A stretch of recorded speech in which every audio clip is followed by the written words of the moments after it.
ఇవాళ రఘువంశం 36వ శ్లోకం.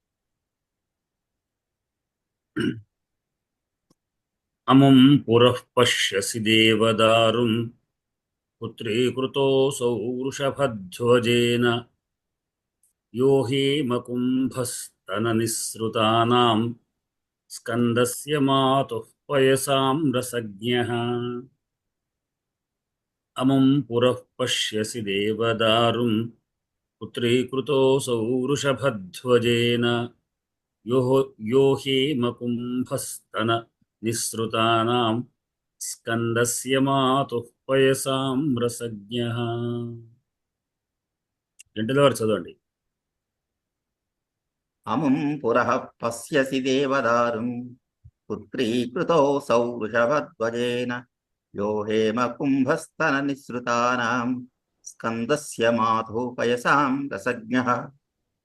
అముం పురః పశ్యసి దేవదారుం పుత్రీకృతోऽసౌ వృషభధ్వజేన యో హేమకుంభస్తన నిస్సృతానాం స్కందస్య మాతుః పయసాం రసజ్ఞః. శ్రీదేవి గారు చదువుతారా? పదవి కాకుండా చేయండి. నా దగ్గర పుస్తకం లో లేదండి, నేను వేరే చోటున్నాను. ఓకేనండి, పర్వాలేదు.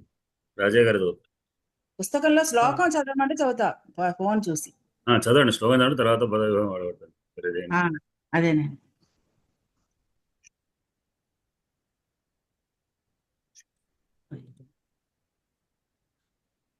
అమం పురః పశ్యసి దేవదారుం పుత్రీకృతోऽసౌ వృషభధ్వజేన యో హేమకుంభస్తన నిస్సృతానాం స్కందస్య మాతుః పయసాం రసజ్ఞః. అముం పురః పశ్యసి దేవదారుం పుత్రీకృతోऽసౌ వృషభధ్వజేన యో హేమకుంభస్తన నిస్సృతానాం స్కందస్య మాతుః పయసాం రసజ్ఞః. రాజయ్య గారు చదువుతారా? పదవిభాగం చేస్తారా? చేస్తాను. అమం పుత్రీకృతోऽసౌ వృషభధ్వజేన యో హేమకుంభస్తన నిస్సృతానాం స్కందస్య మాతుః పయసాం రసజ్ఞః. అమం పురః పశ్యసి దేవదారుం పుత్రీకృతః అసౌ వృషభధ్వజేన యః హేమకుంభస్తన నిస్సృతానాం స్కందస్య మాతుః పయసాం రసజ్ఞః. వ్యక్తి చెప్పుకుంటారా? చెప్తారా? చెప్పండి.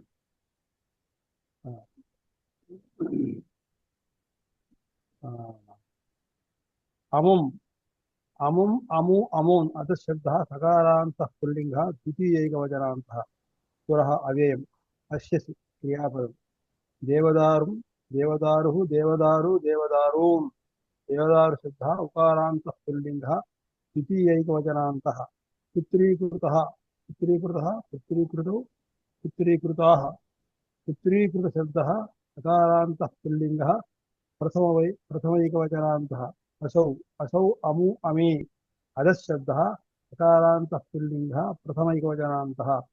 वृषभध्वजेन वृषभध्वजेन वृषभध्वजाभ्यां वृषभध्वजैः वृषभध्वजशब्दः अकारान्तः पुल्लिङ्गः तृतीयैकवचनान्तः. यः यः यौ ये यच्छब्दः सकारान्तः पुल्लिङ्गः प्रथमैकवचनान्तः. हेमकुम्भस्तननिःसृतानां निःसृतस्य निःसृतयोः निःसृतानां.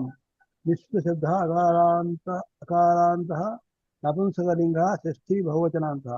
स्कन्दस्य स्कन्दस्य स्कन्दयोः स्कन्दानां. स्कन्दशब्दः अकारान्तः पुल्लिङ्गः षष्ठेकवचनान्तः.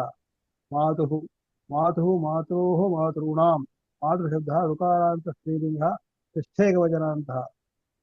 पयसां पयसा पयसो पयसां.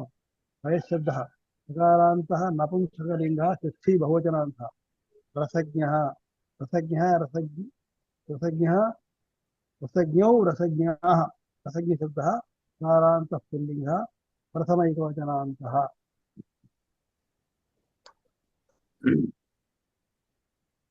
దీంట్లో మనకు క్రియాపదం రసజ్ఞానం క్రియాపదం రసజ్ఞ కాదు కదా. కాదు కాదు అది పశ్యసి. వచ్చేసి ఉంది కదా మామూలుగా కానీ బుక్ లో రసజ్ఞానం ఇచ్చారు. రసజ్ఞ క్రియాపదం కాదు కదా. కాదండి క్రియాపదం కాదు, అది నామవాచకం. అది రసజ్ఞ క్రియాపదం. ప్రధాన వ్యక్తి కాదు. రసం జానాతి ఇది రసజ్ఞ. రసజ్ఞ క్రియాపదం. పశ్యసి క్రియాపదం. పశ్యసి అంటే దృశ్యపేక్షణ ధాతువుకు ఇది ఇది పదం మరి ఇది లట్ వర్తమాన లట్ వర్తమానటువంటి మధ్యమ పురుషే కావచ్చు. ఇక వర్తమాన కాలం ఇప్పటివరకు మనకు అన్ని కూడా లిట్లకార చదువుకున్నాను. ఇవాళ మన ప్రథమ దేని గురించి చెప్తున్నాను అంటే ఇప్పుడు ప్రస్తుతం ఏంటంటే సింహం మాట్లాడుతుంది కనుక సింహం మాట్లాడే సమయం కనుక ఆ సమయంలో కడితే మనం ఇప్పుడు ఈ వర్తమాన కాలం విషయం చెప్తున్నారు. అదేమో కథ, అదేమో ప్రసంగం అంట. కథలో ప్రసంగం వచ్చింది. ఇంకా పశ్యసి అంటే ఏమిటి? దేవదారు చూస్తున్నావు అన్నప్పుడు ఎవరిని? ఎవరు అనేది తొమ్మన్నట్టే. దేవదారు. తొమ్ లేకపోయినా తొమ్మని కాదు. త్వం పశ్యసి ఎవరిని అంటే పింపస్సి దేవదారు. దేవదారు. దేవదారం. ఇంకా ఎన్నున్న ద్వితీయ విభక్తి పదాలు? దేవదారం.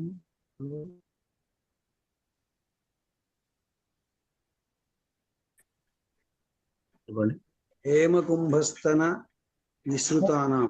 షష్ఠి భక్తి, అది షష్ఠి భక్తి బహువచనం. షష్ఠి బహువచనంలో ఇక్కడ ఏకవచనం. అము ఉంది. అమ్ము ఉంది కదా అము దేవదారం దేవదారు. అంటే దేవదారం అము. ఈ ఈ దేవదారును అన్నారు.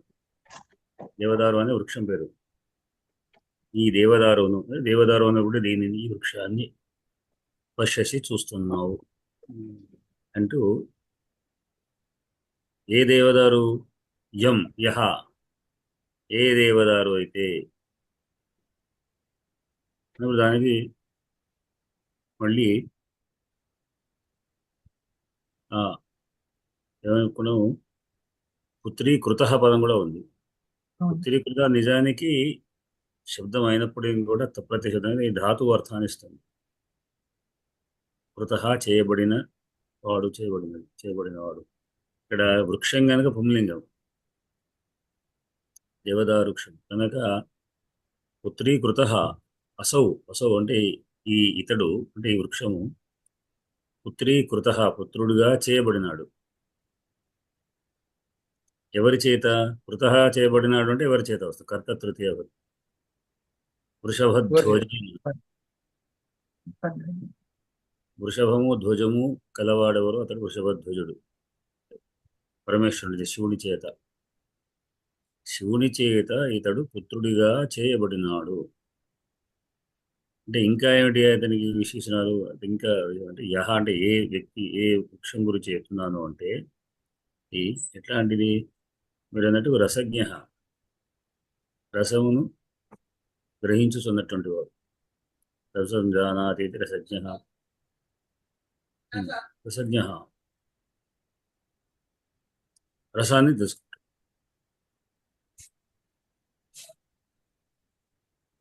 ఏం రసం తెలుసుకుంటున్నాడు? దీని యొక్క వయసాం రసం.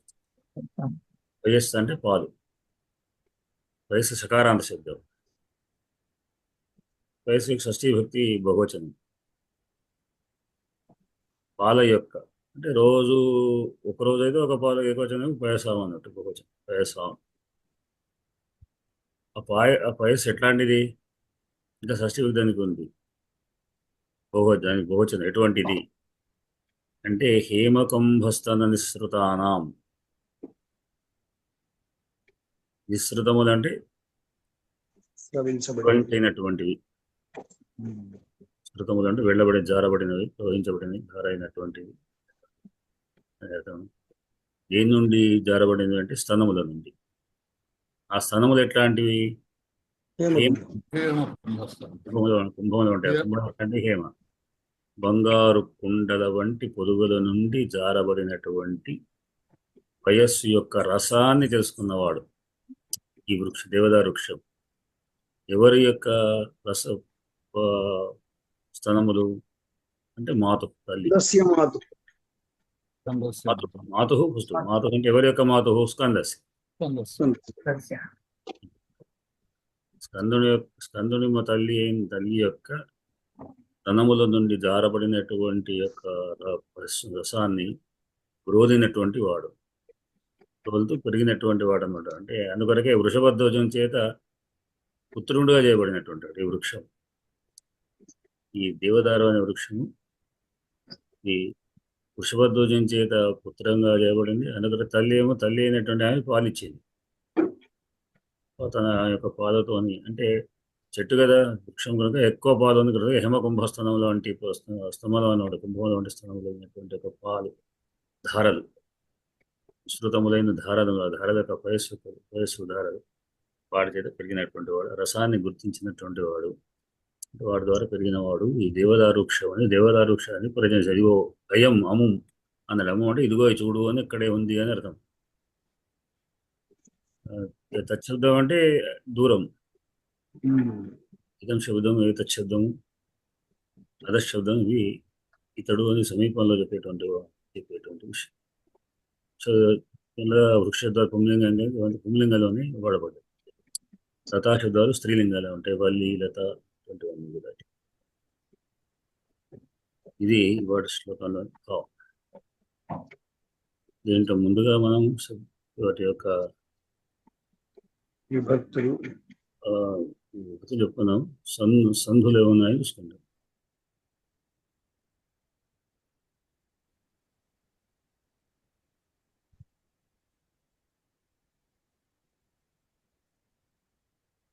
పుత్రీకృత రసవు. పుత్రీకృత రసవు అంతే, పుత్రీకృత రాసు ఒకటే ఉంది, అదొకటే ఉంది కదా. అదొకటే ఉంది. పూర్వ- దీంట్లో రఘువంశం దాదాపు కఠినమైన పదాలు కానీ ఎక్కువ పెద్ద పెద్ద సందులు వాడుతూ కానీ పెద్ద దీర్ఘ సమాసాలు కూడా ఎక్కువ కనబడవు. ఎక్కడ కనబడుతుంది కానీ చాలా తక్కువ కనబడుతుంది.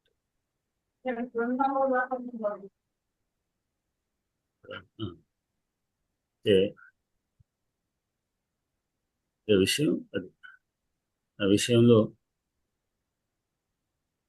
మీకు అంతే ఇంకేమైనా విశేషంగా ఉందా? నేను చెప్పలేనటువంటి విషయాన్ని మీరేమైనా గ్రహించే విషయం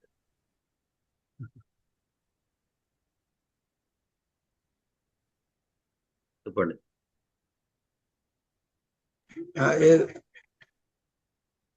ఎందుకుండవారు ఏమైనా దాంట్లో చెప్తున్నారా విశేషం? ఇప్పుడు నాకేం భద్రయ్య గారు కనిపించాలండి. ఇప్పుడు భద్రయ్య గారు కనిపించాలి. కాకపోతే ఎందుకంటే మంచి పాకానికి వచ్చింది పద్యం, శ్లోకం పాకంలోకి వచ్చింది. ఎందుకంటే నేను చెప్తుంటే అది ఏదో ముందు చెప్పే చివరి భద్రయ్య గారి దగ్గరికి వెళదాం. ఇప్పుడు నాకు మొత్తానికి ఈ దేవదార వృక్షంలో ఏదో ఒక గొప్పదనం, పవిత్రత, ఆరోగ్యం ఏవో ఉన్నాయి. దేవదారు దాని పేరులోనే ఉందండి.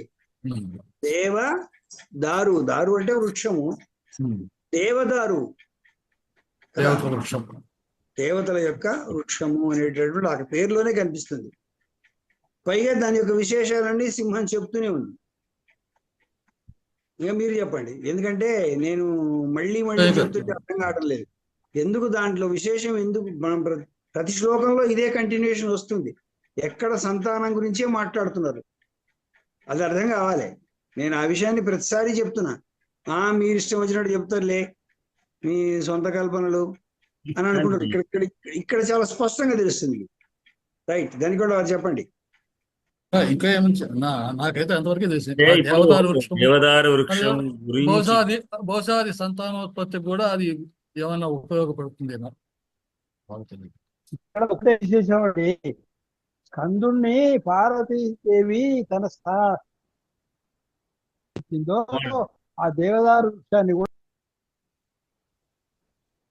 ఈ బ్రేక్ అవుతుంది మాట. సిగ్నల్ లేనట్టుంది రాజా గారు, మాట సిగ్నల్ సరే రావడం లేదు. నాకు వినబడుతుంది, మీకు వినబడుతుందా? వినబడతలేదా? వినబడుతుంది, వినబడతలేదండి. మధ్య మధ్య బ్రేక్ అవుతుంది. అది ఇంటర్నెట్ ప్రాబ్లం ఏమో అది. చెప్పండి చెప్పండి. అయితే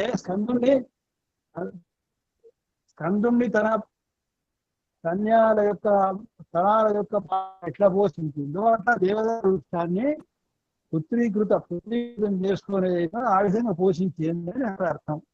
అట్లా అంటే ఇక్కడ ధ్వని ఏంటంటే బహుశా కటకం వారు ఇదే అనుకుంటారు. అంటే మీకు రాను ఏదైతే ఉన్నదో ఆ విధంగా చిన్న పిల్లలు మీకు కలిగి ఆ విధంగానే స్తన్యపానం చేయడం అనేటువంటి జరుగుతుంది అని అక్కడ సాభిప్రాయ ప్రయోగం అని నేను అనుకుంటున్నాం. అది ఏమనుకుంటున్నారు కటకం వారు గారు? ఇప్పుడు కడగమారు లాస్ట్ కదా ఇప్పుడు ముందు మనం ఏం చెప్పింది తర్వాత విశేషంగా ఇంకా తర్వాత ఎందుకంటే ముందుకు మనం చెప్పిన తర్వాత కడగమారు చెప్పండి. కడగమారు బర్త్డే సార్ ఇంకా రెడీగా లేరు.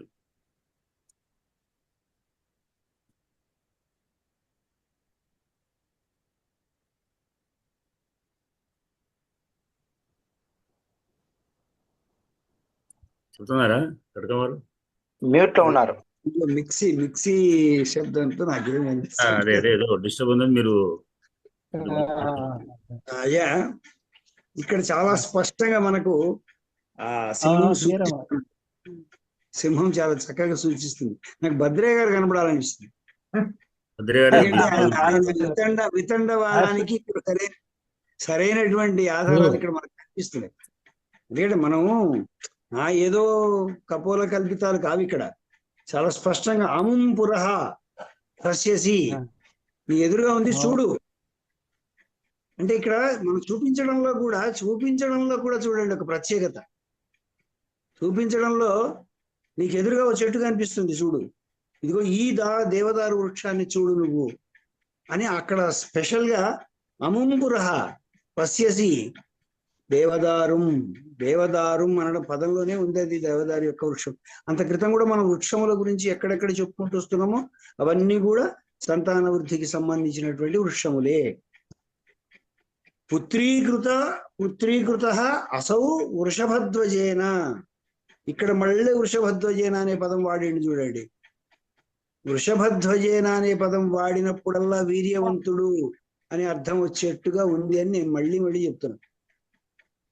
ఎందుకంటే వృషభధ్వజము అసలు ధ్వజము అంటేనే కేతు అండి.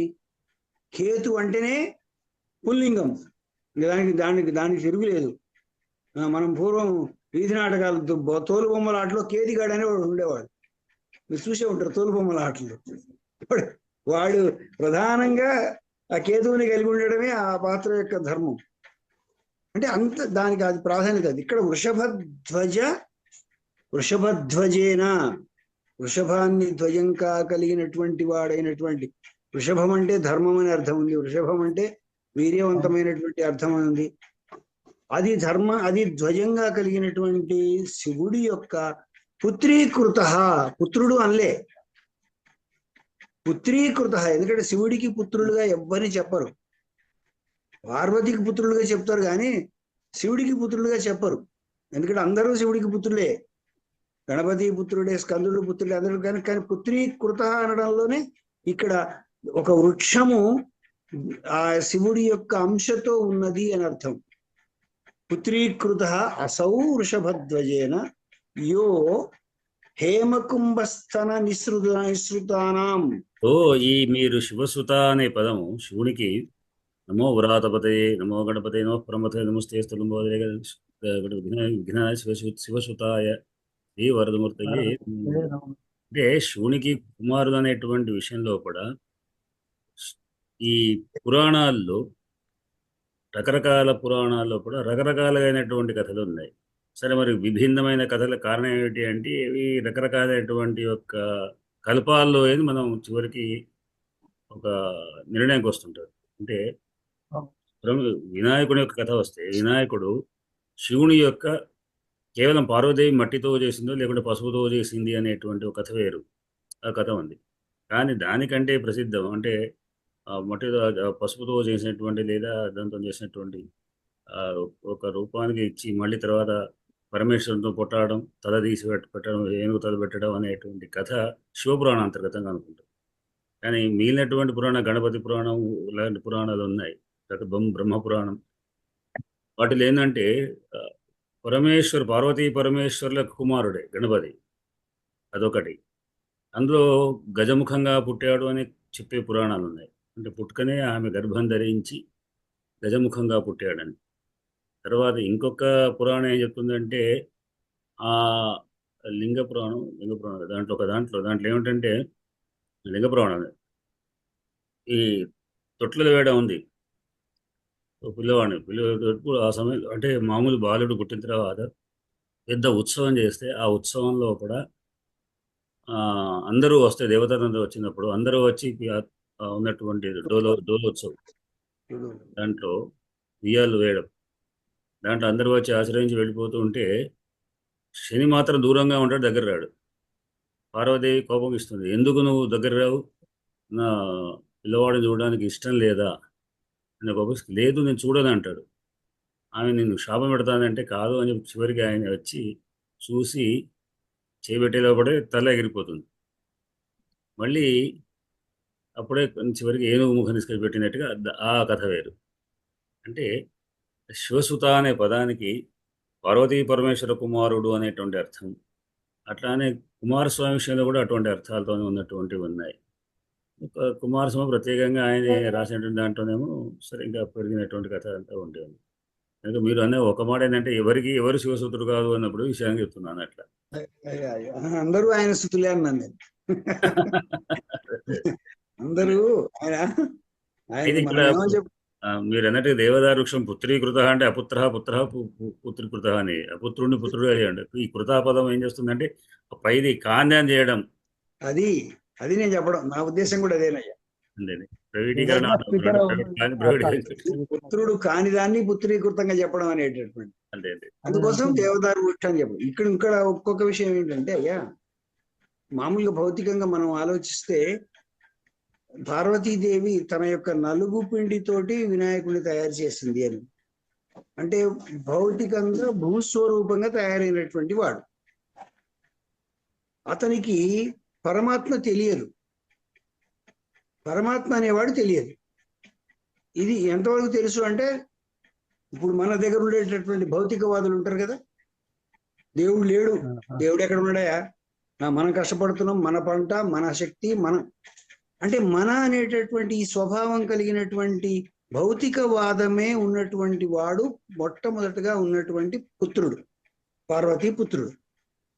అందుకోసం అతను భగవంతుడు ఎదురుగా వచ్చినను గుర్తించలేని స్థితిలో వ్యతిరేకించాడు. హూ ఆర్ యు అని అడిగాడు. అంటే ఇక్కడ ఇతనికి ఏమిటి అంటే, ఇతనికి పరమాత్మ తెలియదు. ఓహో, ఇతనికి పరమాత్మ ఎవరో తెలియాల్సిన అవసరం ఉంది అంటే ఇతని యొక్క బుద్ధిని పెంచాలి. ఈ తల కాదు, జ్ఞానవంతమైనటువంటి మరొక తల కావాలి. అది శివుడు చేసినటువంటి పని. ఆ తలను ఎగరగొట్టేసి గజముఖుడిగా ఆయన చేయడం అనేటటువంటిది ఒక విస్తారమైనటువంటి పరమాత్మను ఎరిగినటువంటి వాడిగా, గణపతిగా, వినాయకుడుగా మార్చబడినటువంటి రూపం అది. ఇది గణపతి యొక్క ఉద్భవం. అంతేకాకుండా మనకు చాలా విషయాలు తెలుస్తాయి. అదే దక్షుడి యొక్క తల విరిచినప్పుడు కూడా, దక్షుడి యొక్క తలను తీసేసినప్పుడు కూడా మళ్ళా దక్షుడి తల తెచ్చి పెట్టలేదు, ఒక మేక తలను తీసుకొచ్చి పెట్టాడు. అదే మరి మదనుణ్ణి చంపినప్పుడు ఎందుకు అతనికి వేరే శరీరాన్ని ఇవ్వలేదు? ఇక్కడ మనం తార్కికంగా ఆలోచించాలి. సరే, నేను విషయాన్ని ఎక్కువ సమయం తీసుకుంటాను. ఇందాక ఆయన చెప్పినట్టు ఆధ్యాత్మిక ప్రసంగంలోకి వెళ్ళిపోతున్నాను. ఇక్కడ మీకు ఒక చాలా సూక్ష్మంగా తెలియాల్సినటువంటి అంశం ఇది. మదనుణ్ణి అనంగుడి చేశాడు. నీకు అంగం లేదు పో అన్నాడు, నీకు శరీరం లేదు పో అన్నాడు. అంటే అందుకే అతను మన్మధుడు అయినాడు, మనస్సును మధించేటటువంటి వాడు అయినాడు. మన్మధుడు. అతనికి శరీరం లేదు, అతనికి శరీరం ఇచ్చే ప్రయత్నం కూడా చేయలేదు. అలాగే పార్వతికి కూడా శరీరం ఇవ్వచ్చు కదా, ఆమె బొటన వేలుతో తగలబడ్డప్పుడు అక్కడ కూడా ఆమెకి శరీరాన్ని ఇవ్వలేదు. సతీదేవి రూపంలో ఉన్నటువంటి ఆమెకు కూడా శరీరాన్ని ఇవ్వలేదు. ఇవ్వగలిగితే ఆయన దక్షుడికి తల ఇచ్చిన వాడు ఆమెకు శరీరాన్ని ఇవ్వలేడా? మనం ఒక లాజికల్ గా ఆలోచించాలి. ఒక భాగం తీసేసినప్పుడు ఆ భాగాన్ని పెట్టాడు. కానీ మొత్తం శరీరం ఎక్కడైతే నశించిందో మళ్ళా నువ్వు జన్మ తీసుకోపో అన్నాడు. ఇది ఇందులో ఉండేటటువంటి లాజిక్. మనకి ఇక్కడ అర్థం కావాల్సినటువంటిది ఇది. అందుకోసం సతీదేవి మరొక మేనకాదేవి పుత్రికగా, పార్వతిగా, గిరిజగా ఏర్పడటం జరిగింది. అలాగే అనంగుడికి విషయానికి వచ్చేటప్పటికి ఆయనకి చెప్పేశాడు, అమ్మ నీకు శరీరం లేదు, ఇంకా శరీరం లేకుండానే ఉండమని. కాబట్టి ఇక్కడ సరే ఇదంతా మనం వెళితే చాలా లోతుగా వెళుతుంది. గురువు గారు చెప్పినట్టు శివుడికి పుత్రులు లేకపోవడం ఏంటి, అందరూ పుత్రులే. అందుకే మనం మొట్టమొదటి చెప్పుకుంటాం కదా, వాగర్ధ విభో అని, వివస వాగర్ధ ప్రతిపత్తే జగత పితరం వందే అని ఆయన్ని చెప్పుకుంటాం. అంతకంటే ఇంకా పితరులు ఎవరూ లేరు. కానీ ఇక్కడ మనం గమనించాల్సింది ఏంటంటే, ఒక భౌతిక రూపంలో నుంచి ఒక మేధస్సు పెంచుకున్నటువంటి వాడుగా వినాయకుడు మనం కనిపిస్తాడు. ఇక్కడ స్కందస్య మాత అనే పదం కూడా వాడాడు చూడండి గౌరికి. మనం ఒక్కొక్క పదాన్ని కాళిదాసు గారు వేసిన దాన్ని బట్టి మనం ఆమె పార్వతీదేవి అనొచ్చు, గిరిజ అనొచ్చు. కానీ ఇక్కడ స్కందస్య మాత అంటే పుత్రులను ఇచ్చేటటువంటి, నిజానికి అసలు ఆమె స్కందుని కన్నట్టుగా మన కథలు లేవు. సరే గురువు గారు చెప్పినట్టు వేరే వేరే పురాణాలలో ఉండవచ్చు, కానీ ఆమెకు ఆ రకమైనటువంటి అదొక శాపం. ఆమెకు కూడా ఒక శాపం ఏంటంటే, తనకుగా తన గర్భంలో నుండి పిల్లవాడిని కనకుండా, అందుకోసం ఎంత ప్రయత్నం చేసి దాన్ని అగ్ని భరించి, తర్వాత దాన్ని గంగాదేవి భరించి, దాన్ని కృతికా దేవతలు స్వీకరించి, ఆ రకంగా షణ్ముఖుడుగా ఆయన మారడం అనేటటువంటిది అదొక పెద్ద కుమార సంభవం. మనం ఈయన గారి ద్వారానే చదువుకుంటాం, అది గొప్ప కావ్యం. ఆ కుమార సంభవం కూడా మనకు అసలు జీవ ఉత్పత్తి అనేది ఎలా జరుగుతుంది, విత్తనం పడ్డ దగ్గర నుంచి జైగోట్ ఏర్పడటం దగ్గర నుంచి అన్ని కూడా రాసినటువంటి మహానుభావుడు కాళిదాసే. మనకి ఇదంతా మనకు సైన్స్, మనం కాళిదాసును సామాన్యంగా ఊహించుకోవడానికి వీలేదు. బట్ ఇక్కడ మీకు చాలా స్పష్టంగా చెప్పాడు ఆయన, హేమకుంభస్తన నిసృతానాం, బంగారు కుండల వంటి స్తనముల నుండి స్రవించినటువంటి పయసాం రసజ్ఞ, పయసాం రసజ్ఞ, ఆ పయసాం వల్ల, ఆ పాల వల్ల రసాన్ని తెలిసినటువంటి చెట్టు అయింది దేవదారువు.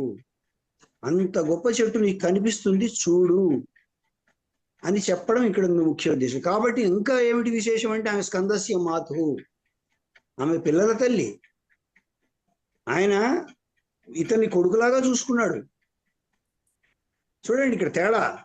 ఈమె ఇక్కడ స్కందస్య మాతు అని గౌరికి చెప్పాడు, అక్కడేమో పుత్రీకృత అన్నాడు, పుత్రుడితో సమానమైనటువంటి దేవదారు అని. ఎంత చక్కటి కవిత్వం అండి. మనం ఇది గురుగారి ద్వారా మనం వినడం మన అదృష్టం. ఈ పదాలు తెలియడము, ఒక్కొక్కటి వీటి యొక్క విశేషం అసలు ఏంది, అసలు ఇది నేనైతే నా జీవితంలో నేను రఘువంశం మళ్ళీ చూస్తానని అనుకోలే. ఈడుకు నాకు ఇది ప్రాప్తించింది. ఎప్పుడో చూడాల్సింది, ఎప్పుడో చూస్తేటుండేది. కానీ అద్భుతమైనటువంటి శ్లోకం. అయ్యా నాతో ఎవరన్నా ఎక్కిపిస్తున్నారా, ఏదో నువ్వు చెప్పేది చెప్తున్నావు అని అంటున్నారా? అందరూ ఎక్కిపిస్తారు. సంతోషం. అది అలాంటి చెట్లు చూపిస్తాడు. తర్వాత ఏముంది, మీరు కేతు అంటే మీ తండ్రి గారు సిద్ధాంతి గారు అని తెలిసి అనిపించింది, అది కూడా తెలుస్తున్నది. కేతు ధ్వజుడు, వృషభద్వయము, ఇవన్నీ తర్వాత అది మనం లోతుకు వెళితే తెలుస్తాయి అవన్నీ. అది ఇంకా అది పక్కకు కూడా రఘువంశం ఆపేసి అయ్యా మళ్ళీ ఇది ఆ గొప్ప దేవదారు వృక్షాన్ని సూచించడం. ఇదిగో చూడు, ఈ వృక్షాన్ని చూడు అనేటటువంటి ఒక సూచనగా సింహం చెప్పడం అనేటటువంటిది ఈ శ్లోకంలోని అర్థము. దీని తర్వాత శ్లోకాలు ఏమున్నాయో ఇంక మనకు చూస్తే కానీ తెలియదు ఎందుకు చెప్తున్నాడు ఈ ఉదాహరణ అనేది కూడా. సంతోషం. దేవదారు వృక్షాన్ని ఇప్పుడు పరిచయం చేస్తున్నారు, అది పరిచయం ఏదో చెప్పబోతున్నారు అన్నమాట. దేవదారు ఎందుకు చెప్తున్నాడు నెక్స్ట్ శ్లోకం వస్తుంది. దేవదారు చూడు ఈ ప్రధాన వృక్షం అని చెప్పాడు, ఎందుకు చెప్పాడు అనేది మన తర్వాత కథలో వస్తుంది. రాజు కోరికకి దానికి సంబంధం ఉంది. ఆ రాజు యొక్క కోరికకి దానికి సంబంధం. వచ్చినాడు భద్రయ్య గారు, అంత అయిపోయిన తర్వాత. ధన్యవాదాలు. ధన్యవాదాలు. సిద్ధాంత కౌముదిలోకి వెళితే నిన్న మనం ఏం చెప్పుకున్నాం, వాటి యొక్క స్థానాల గురించి చెప్పుకుందాం. తుల్యాస్య ప్రయత్నం సవర్ణం. ఉమ్. నిన్న విషయం మళ్ళీ ఒకసారి రిపీట్ ఏం చేసుకుందాం, అవసరమా మీకు? మళ్ళీ ఒకసారి గుర్తు చేసుకోవడమా ఎట్లా ఉంది? తుల్యాస్య ప్రయత్నం సవర్ణం కాల్వాదిస్థానేషు ఆభ్యంతర ప్రయత్నేషు యస్య ఏన తుల్యం తన్మితః సవర్ణ సంజ్ఞం స్యాత్ అని ఆ సూత్రంలోని వృత్తి. తుల్యాస్య ఆస్య ప్రయత్నం, ఆస్యము ప్రయత్నం, తుల్యాస్య ప్రయత్నం, ఆస్యం యొక్క ప్రయత్నం, ముఖంలో ఉన్నటువంటి ప్రయత్నం, స్థానము, అవి రెండు తుల్యం కావాలి. యస్య ఏన తుల్యం, దేనికి ఏ వర్ణానికి తుల్యము అది చెప్పుకున్నాం. అని చెప్తూ 5 స్థానాలు చెప్పుకున్నాం. కంఠస్థానం, పాదుస్థానం, మూర్ధస్థానం, దంత్యస్థానం, ఓష్ఠస్థానం. ఇవి ప్రధానమైనటువంటివి. వీటిల్లో కచటద పరుగదు, అట్లానే అకార, ఇకార, ఉకార, రుకార, లృకార, తర్వాత ఇవి ఇవి పోగా అంటే ఆ, ఈ, ఊ, రుద్రు అనేటువంటివి 5. ఇవే అచ్చులు. నిజానికి అచ్చులు కేవలం 5 స్థానానికి 5 పుట్టాయి. అంటే కచట వర్గాలు 5 ఉన్నాయి, స్థానాలు 5 ఉన్నాయి. అట్లానే ఈ ఇంకోటి ఏమిటంటే ఈ 5 ఏదైతే ఒక కంటదో ఓదో కంట అనేటువంటివి రెండింటి యొక్క మిశ్రమమైనటువంటి సంయుక్తాచ్చులు అంటాం. ఏ ఏ ఐ ఓ ఔ ఉంటుంది. అంటే ఏ ఓలేమో ఏకారం, ఏ ఐలేమో కంఠదాలు, ఓలేమో అటువంటి. తర్వాత యారాలవలు కూడా వచ్చాయి. యారాలావ అవి కూడా అట్లా శశసాలు కూడా వీటిలో వచ్చేసాయి. వకారం మాత్రం అలా వీటన్నింటి. వకారం ఎట్లా వచ్చింది? దంత్యోష్టంగా అయింది. దంత్యము ప్లస్ ఓష్ట స్థానం కలిపితే రెండింటి యొక్క దానివల్ల అందరూ దంత్య ఓష్టౌ అన్నారు.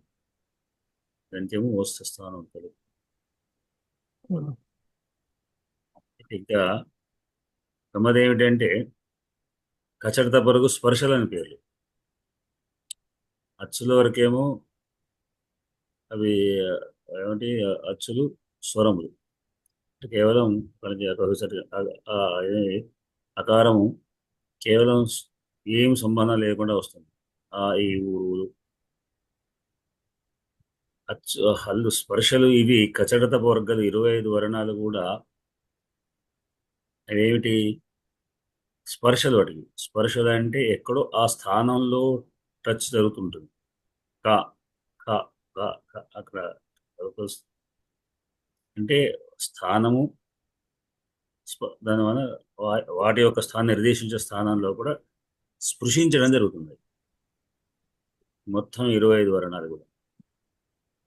ఇచ్వేషానం తాలు ఏమిటి? తర్వాత సరే అవే తర్వాత ఎరలవలు, అంతస్థలు. వీటికి స్పర్శ ఎక్కడ లోపల ఉంటాయి. లోపల నుంచి వచ్చేటువంటి కడుపులతో వస్తుంటుంది. యారాలావ అన్నప్పుడు కూడా యారాల వా కూడా. శశసలు ఊష్మలు అంటే కాడుపులు వస్తుంటాయి వీడికి. షాస ఖచ్చితంగా వస్తుంటాయి. మొత్తం వర్ణాలు ఇవి 4 యొక్క స్థానాలు. ఎక్కడ సౌండ్ వస్తుంది. తర్వాత ఇవి స్థానాలు. తర్వాత మనం ప్రయత్నాలకు వెళ్ళాం. ప్రయత్నాల్లో కూడా ఏమిటి? యత్నో ద్విధా అని 2 రకాల ప్రయత్నాలు అని చెప్పుకున్నాం. అంటే ప్రధానంగా 2 రకాలు. యత్నం అంటే ప్రయత్నం, యత్నో ద్విధ. ఆభ్యంతరో బాహ్యశ్చ. లోపలి ప్రయత్నం అంటే నువ్వు అంటే ముఖం యొక్క పెదవుల లోపలి కంఠం నుంచి స్థానమైన పెదవులు వరకు ఉన్నటువంటి దాని చోట చేసే ప్రయత్నాలు, ఆ స్థానాలు, ఆ ప్రయత్నం. అట్లానే బాహ్య ప్రయత్నాలు అంటే ముఖం మనకు కనబడుతుంది. అందుకని దాదాపుగా ఈ కొంతమంది వీళ్ళు ఉంటారు, చెవిటి వాళ్ళు ఎదురుగుండా మాట్లాడే వ్యక్తి యొక్క ముఖ కవళికని బట్టి విషయం అర్థం చేసుకుంటారు. వాళ్ళకి మామూలుగా పక్కకు తిరిగితే తెలియదు. అంటే వాళ్ళు సైడ్కు తిరిగి ఉన్నప్పుడు మనం ఏం మాట్లాడాలని రాదు, వాళ్ళకి తెలియదు. మనకు ఎదురుగుండా చూసి మాట్లాడినప్పుడు మాత్రం మనం ఎదురుగుండా ఉన్నప్పుడు మనం మాట్లాడితే వాళ్ళు వెంబడి గుర్తిస్తారు. ఎట్లా గుర్తిస్తారు అంటే ఈ యొక్క భంగిమని చూస్తుంటారు. మీకు తెలిసిన కూడా మాడు కూడా అనిల్ కుమార్ గారు అవధాని, బ్రహ్మాండమైన అవధాని గారు అనిల్ శాస్త్రి గారు. అనిల్ కుమార్ నాకు దాదాపుగా 2011-12 నుంచి వచ్చాయి. సరే, చాటింగ్లోనే ఫేస్బుక్లో చాటింగ్లోనే నేను చాలా బాగా చేసుకునేవాళ్ళం. ఇది రకరకాల పదాల గురించి కానీ వాటి గురించి వీటి గురించి కానీ నేనంటే బాగా ఆయనకు గురుత్వం అభిమానం. అయితే ఒకసారి ఏదో విషయం వస్తే ఫోన్ చేశాను. ఫోన్ చేస్తేనే కట్ చేశాడు. కట్ చేసి మెసేజ్ పెట్టాడు, నాకు వినరాదు అని. అంటే ఏమైంది అంటే ఇట్లా ఏదో చాలా ఒక రకంగా నేను బ్రహ్మదేవుడు అని చెప్పాడు. నాకేమి రాదు, స్పష్టంగా అన్నాడు. ఏదో ముందు ఉండే కానీ అనారోగ్యం లేను అని అది అయిపోయింది. రకరకాల ఔషధాలు అవి ఇవి అని ప్రయత్నం చేశాం. మిషన్ పెట్టినప్పటికీ కూడా వస్తలేదు అని చెప్పాడు. సరే, ఒక దురదృష్టకరమైనటువంటి సంఘటనగా బాధపడ్డాను నిజంగా. అయితే తర్వాత కూడా ఎన్నోసార్లు ఈ చాటింగ్ ద్వారానే ఆయనతో ఎన్నోసార్లు చర్చలు జరిగే కథ జరిగింది. మొన్న కాళేశ్వరం వెళ్ళి, శృంగేరి, నేను ఇంతవరకు ఆయనను ప్రత్యక్షంగా చూసి లేదు. వారు గృహప్రవేశానికి దేనికో పిలిచారు కూడా, పిలిస్తే వస్తానని చెప్పి చెప్పాను. కానీ బహుశా అప్పుడు వర్షాల కారణంగా ఇంకేదో కారణం పెరిగిన దాంట్లో నేను పోలేకపోయాను అనే కార్యక్రమం. శృంగేరిలో ఫస్ట్ టైం చూడడం అంటే 2011 నుంచి మొన్న శ్రీదేవి గారు మన ప్రత్యేకంగా ఆహ్వానించే కారణంగా పోయినటువంటి కారణం అది. దాంట్లో మన ఎప్పుడు 2023 కదా, 23 కరెక్ట్. అంటే దాదాపు 10, 11, 12 సంవత్సరాల తర్వాత ఆయన ప్రత్యక్షంగా చూడడం జరిగింది. చేసినప్పుడు ఆయన బాగా ఆత్మీయంగా సంతోషంగా వచ్చి దగ్గరికి వచ్చి మాట్లాడి ఆలింగనం చేసుకొని ఎంతో సంతోషపడ్డాడు. అయితే నేను మాట్లాడుతుంటే ఆయన మాటలకు జవాబుతున్నాడు. నేను కాదు, అది వేరే పక్కకు క్రోవిడ్ వారు ఉంటాడు. ఆయనకు నేను పరిచయం చేసి ఫలానే ఆయన మాట్లాడుతుంటే నేను జవాబుతున్నాడు. నేను చాలా పరిచయం అయిపోయినా ఏమిటి అని. అయ్యి ఆ పక్కగా ఉంటే అడిగాను, మరి మందులు వాడారా, వచ్చిందా ఏదంటే కాదు కాదు, ముఖాన్ని చూసి ఆయన గుర్తుపట్టి మాట్లాడతాడు.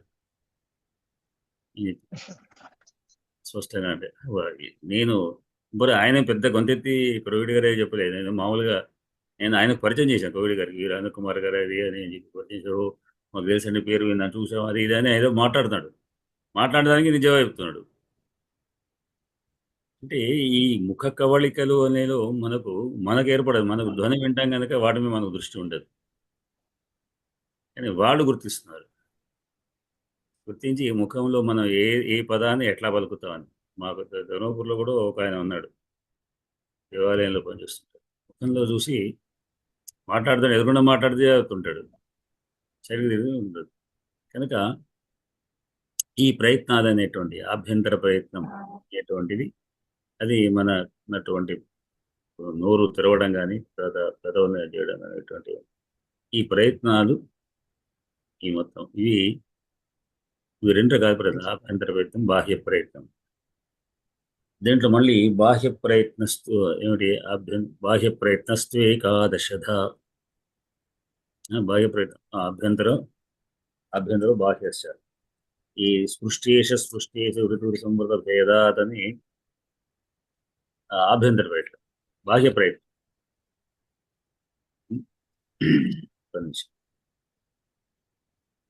బాహ్య ప్రయత్నస్తు ఏకాదశధ. ఆద్య పంచద, నేను పదం రాదని చూస్తాను. ఆద్య పంచద మొట్టమొదటిది అంటే ఆభ్యంతర బాహ్య ప్రయత్నంలో ఆభ్యంతరం అనేది ఆద్య పంచద. స్పృష్టేష వివృత సంవృత భేద. ఆ పదం యొక్క రాయడం విధానం కూడా బాగుంది. స్పృష్టేష 2 సార్లు స్పృష్టేది, వివృత 2 సార్లు పదం వస్తుంది. సంవృత భేద, స్పృష్టేషద్ వివృత సంవృత భేద. దీంట్లో పదం విడదీస్తే స్పృష్ట, స్పృష్ట, వివృత, సంవృత. స్పృష్టము, స్పృష్టం. స్పృష్టం అంటే స్పృశిస్తుంటాయి లోపల, అవి స్పృష్టములు. ఇవన్నీ కూడా అచ్చులకే కాదు, హల్లులకే ఈ స్పృష్ట ప్రయత్నాలు. ఈషకు కొంచెమే స్పృశించేటువంటి వివృతం కొంచెం మాత్రమే ముఖం తెరుస్తుంది. వివృతం అంటే కొంచెం ఎక్కువ తెరుస్తుంది.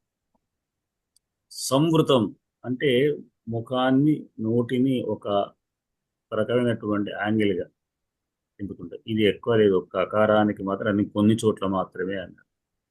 నిజానికి సిద్ధాంత కౌముదికారుడు 4 మాత్రమే చెప్పాడు.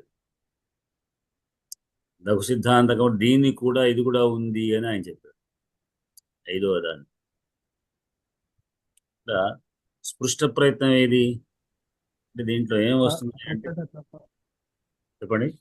కానుండి మా వరకు కాదయో మా స్పర్శ అది తప వర్గాలు 25 మొత్తం. అదే తత్ర స్పృష్టం ప్రయత్నం స్పర్శానామనం. స్పర్శలు స్పర్శలన్నీ కూడా స్పష్టం. స్పృష్టం అయినా ఇంకా వాడికి స్పర్శలు అని పేరు.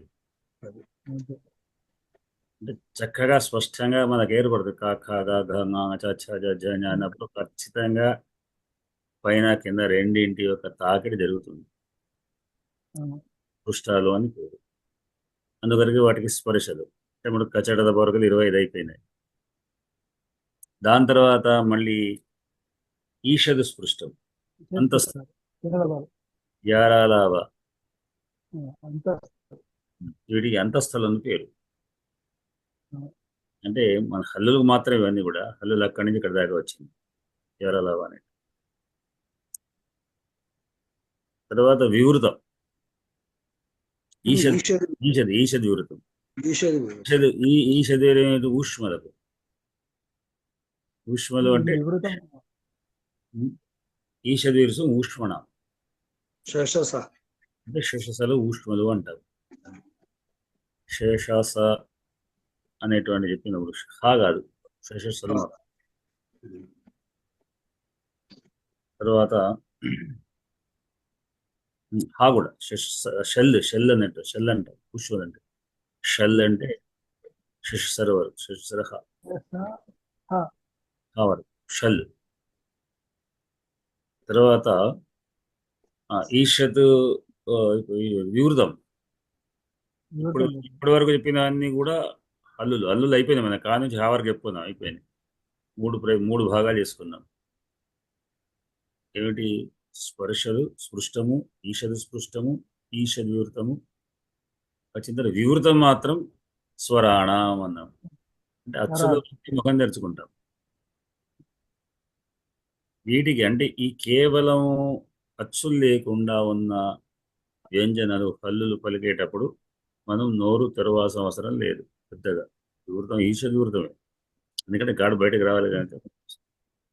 వీటితో అచ్చులు ఉన్నప్పుడే వివృతం అవుతాం. కా అన్నప్పుడే మాత్రమే. కు అంటే అక్కర్లేదు.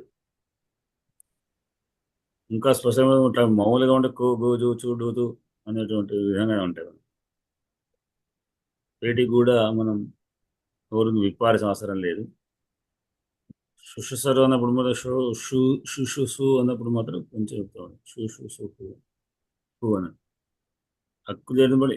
ఇప్పుడు అచ్చులు వీటితో ఉంటేనే అప్పుడు కొంచెం నోరు స్పష్టంగా బయటకు వస్తుంది. అప్పుడు కా ఖా గా ఘ నా చ ఛ జ ఛ ఞ చ చ డ అనే విధంగా మనం అన్ని కూడా పలుకుతాం. ఇవి స్వరాలు. ఇవన్నీ వీటితో మొత్తం అక్షరాల యొక్క సమూహం అల్లులు అయిపోయినాయి. అల్లు మొత్తం అయిపోయింది. కానీ లఘు సిద్ధాంతకం కూడా ఏమంటాడు? ఒక అకారం కూడా ఉంది అంటాడు. కొన్ని చోట్ల ప్రత్యేకంగా ఆఢక అన్నప్పుడు కొంచెం అక్కడక్కడ, అది ఎక్కడ అనేది మనకు స్పష్టమైన ఉదాహరణలు లేవు. అంటే దాని వ్యాఖ్యానాలు చూడవచ్చు, చూద్దామండి. కొన్ని చోట్ల ఎక్కడైనా అంటే పదాల మధ్యలో మామూలు ఆకారం కంటే కూడా, అంటే ప్రారంభాకారం కాకుండా మధ్యలో ఉన్న ఆకారం లాంటివి అని కూడా ఉంటాయి. అది సంవృతం. అంటే సంవృతం అంటే వివృతమే కానీ కొంచెం ముడుచుకున్నట్టుగా. సంవృతం అంటే కొంచెం ముడుచుకున్నట్టుగా నోరు తెరుస్తాం. అది కేవలం హ్రస్వస్య వర్ణస్య, అది హ్రస్వవర్ణానికి. తస్వస్యావరణస్య సంవృతం. ప్రక్రియ దిశాయంతో, అది కూడా ప్రక్రియ దశలో ఈ విధంగా ఏదైనా వచ్చేటప్పుడు వస్తున్నాను ఎక్కడ చూపకూడదు. కానీ మిగతా ఈ 4 మాత్రమే సిద్ధాంత కౌముదికారుడు చెప్పినటువంటివి. ఇవి వీటి యొక్క వీటి గురించి ఒక్కసారి మళ్ళీ మీరు మనం పునశ్చరణ చేసుకుంటే భద్రయ్య గారు బాగా చెప్తారు.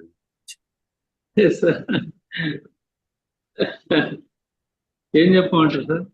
ఇప్పుడు చెప్పడం ఇది ఆభ్యంతర బాహ్య ప్రయత్నాలు అనేటువంటి దాంట్లో అభ్యంతర ప్రయత్నాలు, ఆభ్యంతర ప్రయత్నాలు విషయంలో చెప్పుకుంటారు. ఇది యాక్చువల్ గా శ్వాస వాయు మార్గం ఉంటుంది లోపల నుండి. నిజానికి వాయు మార్గం వచ్చేది ఎలా రావాలంటే నాసిక నుండి రావాలి, దాని పని అదే. కానీ ఈ నోటి నుండి రావడం కూడా జరుగుతుంది. నోటి నుండి రావడం, నాసిక నుండి రావడం, ఈ 2 కారణాల వల్ల నాసిక అనునాసిక అనేటువంటి భేదాలు రావడం, ఇది మనం మొదలు చెప్పుకోవచ్చు సింపుల్గా. తర్వాత ఈ వాయువు వచ్చేటప్పుడు మనం అభ్యంతర ప్రయత్నం అంటున్నాం. కారణం అనేటిది జిహ్వ, నాలుక. అది ఈ జిహ్వ, ఈ గలం, ఈ స్వరపేటిగా ఇక్కడ ఈ గలం ఆదిలో, మధ్యలో, చివర్లో తాకడం అంటే ఆ వచ్చేటువంటి వాయువును స్పర్శించడం. వీటి వల్ల కచట తప వర్గాలు అనేటివి వస్తున్నాయి. ఇప్పుడు గలం ఎక్కడైతే ఈ గల భాగం ఉంటుందో ఇక్కడ ఆ మనకు స్పష్టంగా తెలుస్తుంది చూస్తే. అక్కడ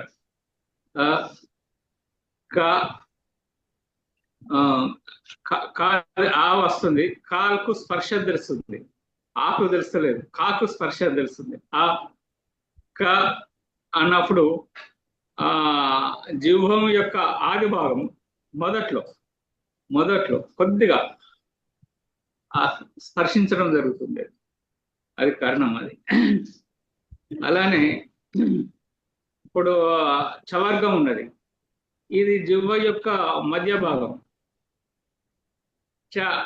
మనం చూస్తే ఎక్కడ వస్తుంది? చ చ జ మధ్య భాగం. అలానే అదే తాలు. నేను జిహ్వ గురించి చెప్తున్నా. దానివల్ల ఆ తాలు అనేది వస్తుంది. నేను ఒక్కొక్కటి చెప్తున్నా, అది కరణాల గురించి చెప్తున్నాను. దాని తర్వాత కవర్గం మూల భాగం అయితే చవర్గం మధ్య భాగం. అలానే తవర్గం జిహ్వ యొక్క అగ్రభాగం. నాలుక ఎక్కడ ఈ నాలుక ఎక్కడ ఆడుతుంది? అది చివర. అది ఇక మరి టవర్గం ఎట్లా వస్తుందంటే నాలుకను వెనుకకు మరల్చాలి. వెనుకకు మరచి మూర్ధంలో అది స్థానం, మూర్ధ స్థానం, ఇది కరణం. ట థ డ డ ఈ విధంగా అక్కడ అది పడుతుంది. ఈ పవర్గానికి మాత్రం ఎలాంటి జిహ్వాగ్ర స్పర్శ లేదు. అవి వాటికి ఓష్ట స్పర్శ మాత్రమే. అది కూడా స్పర్శనే, ఓష్టములైనా కూడా స్పర్శనే. కాబట్టి దాన్ని మనం ఓష్టం అంటాం. అది ఓష్టద్వయ స్పర్శ వాటికి ఉంటుంది. ఇక ఎర్రలవలు అనేటివి అంతస్తాలు మధ్యలో ఉండేటివి. మనకు పానీయంలో కూడా మధ్యలో పఠించినట్టు చెప్తారు. హయవున్ రులుక్ ఏవం హయవరట్ లన్. ఒకటి మన నిజానికి ఆలు చదువుకుంటూ పోతే చివరికి కావాలి అది, కానీ ఎక్కడ వచ్చింది మధ్యలో వచ్చింది. అంతస్థ ఈ రకమైన కూడా ఒక కారణం అంటారు అది. ఆ చివరికి ఉండేటివి మనం వరుసగా దొరకకపోతే ఎక్కువ ఎక్కడ ఉంటాయి, చివరిలో ఉంటాయి. ఇక శ్వాసహాలన్నిటికీ ఉష్మాలు ఊది వలికేటివని మనం చెప్పుకుంటాం కదా. కేరళ వాళ్ళకు తర్వాత శ్వాసహాలకు వీటికి స్పర్శ లేదు, గాడు ఎక్కడ నిరోధం లేదు. ష స హ నిరోధం అనేది ఎక్కడ లేదు. య ర ల వ అలానే ఆ ఈ ఉ రు ఈ ముఖం ఈ పెదాలు గుండగా రావడం, తెరుచుకోవడం, కొద్దిగా తెరుచుకోవడం, వీటి వల్లనే అవుతుంది తప్ప మనకు వీటికి స్పర్శ అనేటువంటిది వీటికి లేదు. కొంచెం ఉంటుంది ఈశ్వర స్పర్శ అనుకోసాను, కొంచెం ఉంటుంది అన్నమాట. అట్లా కొంచెం అంటే ఇది మనం ఈ పెదాలను మన ఈశస్పృష్టం అంటాం, కొద్దిగా ఉండలేనట్టు, లైట్ గా ఈశస్పృష్టము అని అంటాం. నాకు కొద్దిగా అవగాహన కలిగినాయి, కొద్దిగా తెలుసుకున్నాయి. అంటే భాషా శాస్త్రం ప్రకారం తెలుసుకొని మనం అట్లా ప్రకమారు చెప్తారా?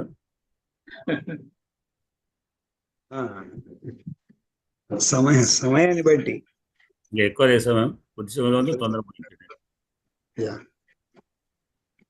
శ్రీ గురుభ్యో నమః. ఆభ్యంతర ప్రయత్నములు అనేవి మొదటిగా 5 రకాలుగా లేదా 4 రకాలుగా చెప్పబడ్డవి. 5వ రకం కూడా ఉన్నది. ఏమిటంటే స్పృష్టములు, ఈషద్ స్పృష్టము, ఈషద్ వివృతము, వివృతము. ఇవి 4 భాగాలు కనుక మనం చేసుకున్నట్టయితే 5వది తర్వాత చెప్పుకోవచ్చు. అంటే ఇక్కడ మనకు పదాలు గుర్తుపెట్టుకోవడానికి కూడా సులభంగా ఉంటుంది. స్పృష్టం, ఈషద్ స్పృష్టం, ఈషద్ వివృతం, వివృతం. స్పృష్టం, వివృతం, దీంట్లో 2 కేటగిరీస్, దాంట్లో 2 కేటగిరీస్. ఇక తర్వాత 5వది సంవృతం అని చెప్పుకుంటాం. ఇప్పుడు స్పృష్టములు ఏమిటి అంటే, ఇందాక భద్రయ్య గారు వివరించినట్టు వాటి యొక్క స్థానాలను అనుసరించి అన్ని చోట్ల ఎక్కడెక్కడ తాకుతవి, ఖచ్చితంగా తాకేటటువంటి వాటినే స్పృష్టములు అంటాం. కాబట్టినే వీటిని స్పర్శలు అని కూడా చెప్పుకుంటాం. అది కావర్గం దగ్గర నుంచి కచట తప్పా వర్గం వరకు, అంటే కా నుండి మా వరకు అని చెప్పుకుంటాం. హద్దులు కా నుండి మా స్పర్శాని. అది ఆ రకంగా కా నుండి మా వరకు ఉండేటటువంటివన్నీ కూడా స్పర్శలే, ఎక్కడో చోట తాకాల్సిందే. అది ఎక్కడ తాకుతాయి అంటే ఇంత క్రితం మనం తుల్యాస్య ప్రయత్నం అనే దాంట్లో చెప్పుకున్నాం. కంఠ్యములు, తాళవులు, దాంత్యములు, ఓష్ఠములు, మూర్ధన్యములు, ఈ రకంగా చెప్పుకున్నాం. కాబట్టి ఎక్కడ తాకుతాయి అనేటటువంటి తెలుసు. కాబట్టి అక్కడ ఖచ్చితంగా తాకేటటువంటి అక్షరాలు కా నుండి మా వరకు, ఇవి స్పష్టంగా మనకు తెలిసిపోతుంది. దీని తర్వాత కొద్దిగా తాకేటటువంటి ఈషద్ స్పృష్టం, అంటే కొద్దిగా మాత్రమే తాకేటటువంటివి. ఇవి య ర ల వ. ఇంతవరకు ఈ 4 అక్షరాలు కనుక తీసుకున్నట్టయితే ఎక్కడ తాకుతుందో మనకు సరిగ్గా తెలియదు, కానీ తాకుతుంది. య ర ల వ అంటే మన గాలిని ఆ నోటి ప్రాంతంలోకి పంపించినప్పుడు ఎక్కడో ఒక చోట తాకాలి. ఆ ఎక్కడ తాకుతుంది అనేది మళ్ళీ మనం తుల్యాస్య ప్రయత్నంలో చెప్పుకుంటాం.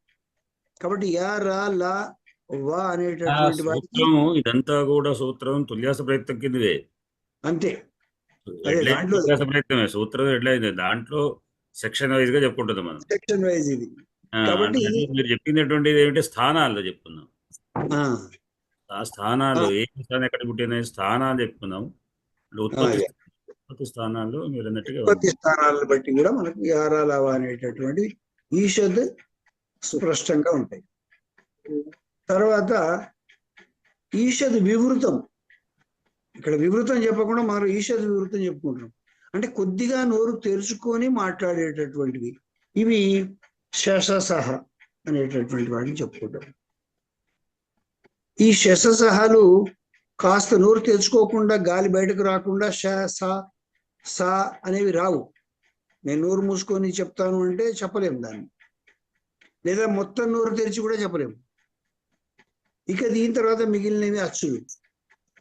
అచ్చులన్నీ కూడా వివృతాలే, నోరు విస్తృతంగా తెలుసుకోవాల్సిందే. అందుకే మన చిన్నపిల్లలు మాట్లాడేటప్పుడు మొట్టమొదటి వచ్చేటటువంటి మాటలు ఇవే వివృతములతోటే వస్తాయి. అన్న, అక్క, అత్త, అమ్మ, ఇవే పదాలు వస్తుంటాయి. ఎందుకంటే వాళ్ళకు నోరు విస్తృతంగా తెలుసుకోవడం అనేది అలవాటు చేయాలి. వాళ్ళకి మనం అప్పుడు కాళ్ళ మీద కూర్చోబెట్టుకొని ఆడించేటటువంటి ఆటలు కూడా అలాంటివి ఆడిస్తాం మనం. అలా ఆడించాలి పద్ధతి అది. అట్లా అప్పుడే వాళ్ళకి భాష స్పష్టంగా తెలుస్తుంది, పదాలు ఎట్లా వాడుకోవాలనేది తెలుస్తుంది. అది ఏది లేకుండా మనం ఈ ట్వింకిల్ ట్వింకిల్ లిటిల్ స్టార్ అని చెప్తే ఆ భాష రాని కారణం అదే సగం.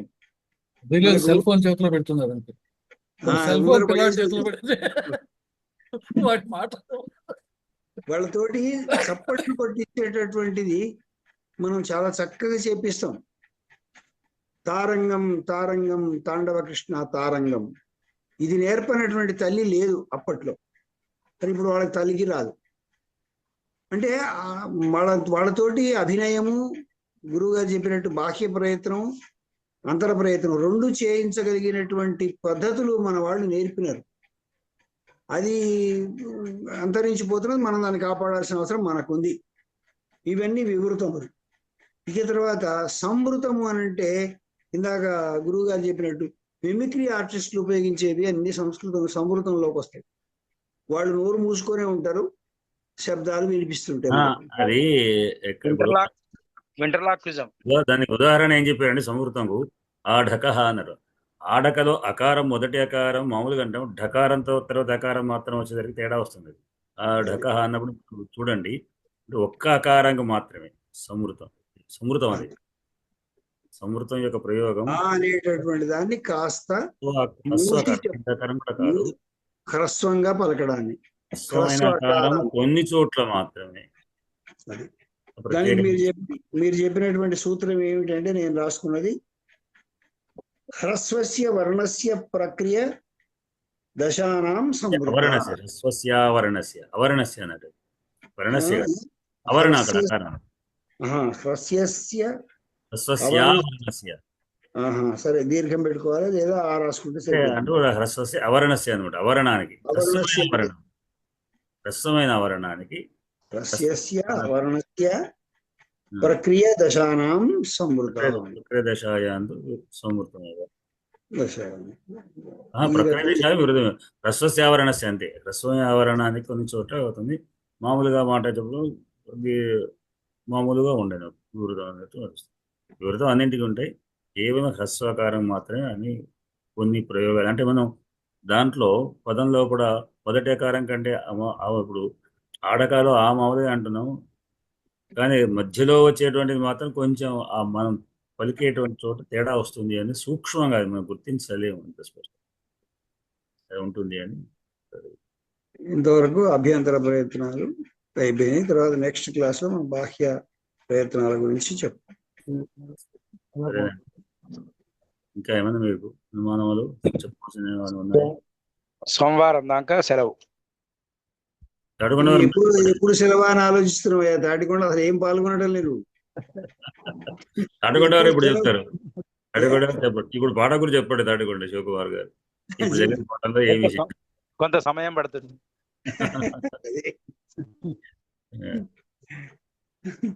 జగన్కొండ వారు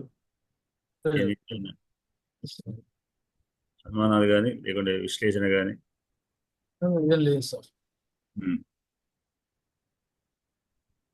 శ్రీదేవి గారు ఇప్పుడు వ్యాకరణం నేను కొన్నాళ్ళు ట్యూషన్ చదువుకున్నా ఒక మాస్టర్ దగ్గర. ఆయన అనేవాడు, వీడు పొద్దునపూట ఏం మాట్లాడు, రాత్రిపూటే మాట్లాడతాడు.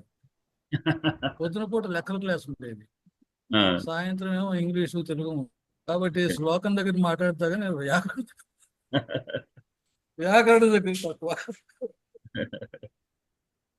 మాకు సంస్కృతంలో మా క్లాస్మేట్ ఉన్నారండి. ఇప్పుడు సంస్కృతంలో ఒక గ్రూప్ కూడా నిర్వహిస్తున్నారు, పరమేశ్వరులు గారని. వారు కూడా ఇప్పుడు మీరు చెప్పినట్టు మాడుగుల అనిల్ కుమార్ లాగానే బ్రహ్మశివుడు ఏదైనా పొరపాటున ఫోన్ చేస్తే ఆయన ఫోన్ తీసుకోరు. ఫోన్ తీసుకోకుండా వెంటనే మెసేజ్ పెడతారు. మెసేజ్ తోటే మాట్లాడతారు. ఎదురుగున్నప్పుడు మాత్రమే ఆయనకు అసలు చెవుడని ఎవరు అనుకోరు. చక్కగా మనం చెప్తుంటే ఆయన వింటుంటాడు, అర్థం చేసుకుంటుంటాడు, మాట్లాడుతుంటాడు. ఇంకా లేకపోతే మాత్రం ఫోన్ లో ఎట్టి పరిస్థితుల్లో ఒకవేళ ఫోన్ అంతా మాట్లాడితే ఓహో శర్మ సార్ మాట్లాడుతున్నాడు ఏం సంగతి అని భార్యకి ఇస్తాడు, ఏందో ఈనమ్మా అని. అంతే తప్ప ఆయన మాత్రం సమాధానం చెప్పే పని కాదు, సాధ్యమే కాదు. ఇప్పుడు గురువు గారు అన్నట్టు మాడగుల అనిల్ కుమార్ గారు లాగానే చాలా మంది ఇలాంటి వాళ్ళు ఉన్నారు. అయినప్పటికీ వాళ్ళ ప్రయత్నాలు చాలా గొప్పవి. కానీ గొప్ప అద్భుత మేధావి. మంచి సంస్కృత పండితుడు అయినాడండి అతను. మొన్న ఆశ్చర్యపోతాను. మొన్న అక్కడ శృంగేరిలో ఇచ్చిన సమస్య అర్థం కాలేదు మాకు. అవును. సమస్య ఎవరికి విషయం అర్థం అర్థం కాదు. కాకుండా కానీ దానికి అది సంస్కృతంలో సమస్య అండి, తెలుగులో సంస్కృతంలో సమస్య. సంస్కృతం సమస్య అది ఇచ్చాడు కానీ ఏమిటంటే అర్థం కాదు, ముందు పదాలే అర్థం కాలేదు. అంటే చాలా అర్థం కాలేదు. విషయంతో కూడుకున్నట్టు అది ఆయన గమతం ఏమిటి అవధాని గారు బాగా గుర్తించారు. వెంబడే ఈ పదాన్ని ఇది అని. మేమే అర్థం కాలేదు. అంటే ఈ పదాన్ని ఈ అక్షరాన్ని ఇటు ఆ అక్షరాన్ని అటు కలిపేయడం వల్ల తెలుగు పదాల్లాగా కనిపిస్తాయి అవి. అది అట్లా ఏదో చేసి- పదాలు ఆ పద ఈ పద అనిపించింది ఏదో అని. నిజంగా గొప్ప మేధావి ఆయనకు. అంటే దురదృష్టం అది కానీ మిగతా అంతా కూడా బహుశా ఇది ఏంటంటే ఒకటి పోతే ఒకటి వస్తుంది అన్నట్టుగా ఇది దీనివల్ల మేధస్సు బాగా పెరిగింది అనుకోవచ్చు. దానికి చాలా అద్భుతమైనటువంటి చాలా మంది అలాంటి వాళ్ళు సంగీత విద్వాంసులు ఉన్నారండి. ఇది సంగీత విద్వాంసులు చాలా మంది ఉన్నారు. మా దగ్గర హార్మోని వాడికి పుట్టుగుడ్డి హార్మోని రీళ్లు వెతుక్కున్న దాకానే ఆ రీళ్లు వెతుక్కున్నాడు అంటే ఇక ఆ రీళ్ల మీద వేళ్ళు అలాగే ఉంటాయి. మాకు ఇంకా ధర్మపురిలో అద్భుతంగా గుడ్డి అయిన ఒక ఆయన ఉండే అద్భుతమైన సంగీతం, తర్వాత హార్మోనియం మీరు అన్నట్టుగా హార్మోనిస్ట్, తర్వాత సొన్నాయి కూడా నేర్చుకున్నాడు ఆయన. అది సొన్నాయి కూడా నేర్చుకొని సొన్నాయి కానీ తర్వాత ఆయన పోయాడు కాలం. సాధ్యంకిస్తే కదా, చజంగిష్టే కాదు, చజంగిష్టే మంచి సాధ్యంకిస్తే చజంగిష్టే ఏమో సంగీతం కళ్ళు అయిన ఆరోగ్యం అది బాగానే ఉంది. శరీర వాళ్ళకి ఒక ఛాలెంజింగ్ నేచర్ ఎక్కువ ఉంటుందండి మామూలు వాళ్ళకంటే. ఫిజికల్లీ ఛాలెంజ్ బాగా తీసుకుంటారు. ఇంకోటి ఏంటంటే మోడర్న్ సొసైటీ వాడు మంచి ఎంకరేజ్మెంట్ ఇస్తుంది. దొరకడంటే వాడు గుడ్డోడు వీడు గుంటోడు అని వదిలేసేవాడు, కానీ ఇప్పుడు వాళ్ళకి చాలా మంచి ఇది అవకాశాలు ప్రోత్సహిస్తున్నారు. సరే అండి, వాటికి మనం ఇద్దాం. మళ్ళీ శివకుమార్ గారు చెప్పినట్టుగా సోమవారం మళ్ళీ పునర్దర్శనం ఇద్దాం. అందరికీ కూడా శివరాత్రి ధన్యవాదాలు. స్వస్తి ప్రజాభ్య పరిపాలయంతాం న్యాయేన మార్గేణ మహిమహేష ఓ బ్రాహ్మణే సోమస్తు నిత్యం లోకా సమస్తా సుఖినో భవంతు. కాకుండా వారు శివరాత్రి మీరు త్రాగిన నా ఫోను నిండుగాను. నా ఫోన్ నీళ్ళలో పడ్డది, చక్కగా వినబడతలేదు. అందుకే నీరు త్రాగిన నా ఫోను నిండుగాను, కడుపు నిండా. ఏం చేస్తున్నా